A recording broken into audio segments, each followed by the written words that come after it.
માથામાં તો ખોડો એટલે કે ડેન્ડ્રફ તમે સાંભળ્યું હશે, પણ શું તમને ખબર છે કે આંખમાં પણ ખોડો એટલે કે ડેન્ડ્રફ થઈ શકે છે? જેની અંદર એ ખોડો એ તમારી આંખની પાપણના જે વાળ હોય છે તેના પર ચીપકેલો હોય છે, અને એના લીધે થઈ અને આંખમાં ખંજવાળ આવવી, પાણી નીકળવું, આંખોને વારંવાર ચોળવાનું મન થવું, આ બધું તકલીફો થઈ શકે છે.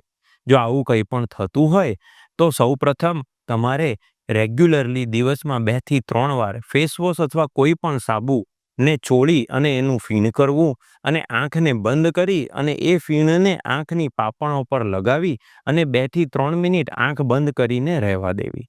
આવું થઈ જાય એના પછી આંખને બંધ કરીને જ પાણીની છાલક મારવી અને ચોખ્ખું કપડું લઈ અને એકદમ હલકે હાથે આંખોને સાફ કરી લેવી. આવું રેગ્યુલરલી દિવસમાં 3 થી 4 વાર કરવાથી તમારી આ તકલીફ દૂર થઈ શકે છે. છતાં પણ જો ન થાય તો તમારે તમારા આઈ સ્પેશિયાલિસ્ટની મુલાકાત લેવી.